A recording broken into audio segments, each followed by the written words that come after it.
CM Revanth Reddy నేడు భద్రాచలంలో పర్యటించనున్నారు. ఈ సందర్భంగా సీతారామచంద్ర స్వామి వారిని దర్శించుకుంటారు.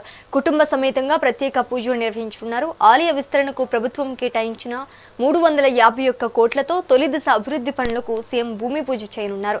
అనంతరం మిథిలా స్టేడియంలో జరిగే శ్రీ సీతారాముల తిరుకల్యాణ మహోత్సవంలో పాల్గొంటారు. రాష్ట్ర ప్రభుత్వం తరపున స్వామివారికి పట్టు వస్త్రాలు, ముత్యాల తలంబ్రాలు సమర్పించనున్నారు సీఎం.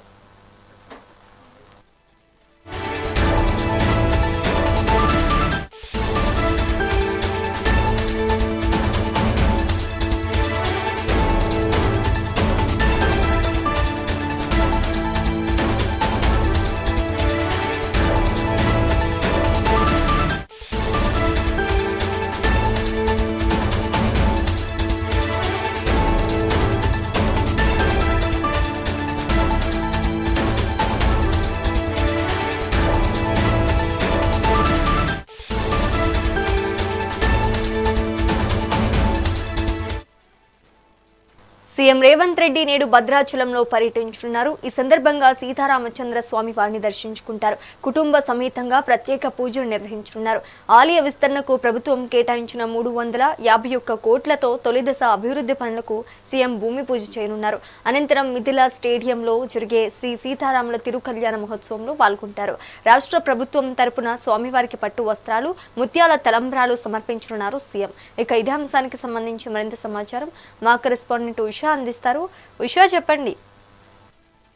శ్రీజ, తెలంగాణ ముఖ్యమంత్రి రేవంత్ రెడ్డి నేడు భద్రాద్రి కొత్తగూడెం జిల్లాలోని ప్రముఖ పుణ్యక్షేత్రమైనటువంటి భద్రాచలంలో పర్యటించనున్నారు. ఈ పర్యటనలో భాగంగా ఆయన ముందుగా శ్రీ సీతారామచంద్ర స్వామి వారిని దర్శించుకుని ప్రత్యేక పూజలు నిర్వహించనున్నారు. అనంతరం ఆలయ అభివృద్ధికి సంబంధించినటువంటి సుమారు 351 కోట్ల వ్యయంతో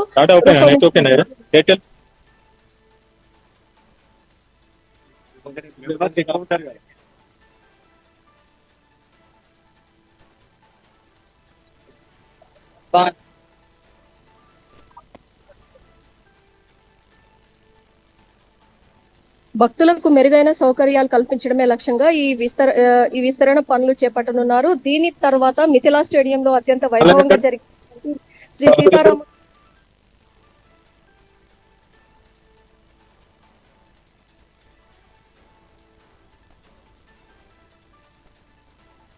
భారీ భద్రతా ఏర్పాట్లను కూడా పూర్తి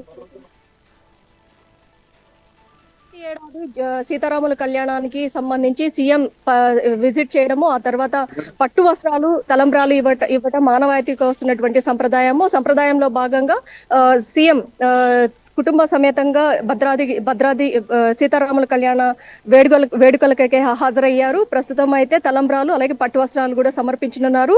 ఇప్పటికే దేవాలయ అభివృద్ధి కోసం 351 కోట్లను కూడా రాష్ట్ర ప్రభుత్వం బడ్జెట్ లో మంజూరు చేసిన నేపథ్యం కూడా మనం చూసుకోవచ్చు. Sreeja, right, thank you for the update Usha.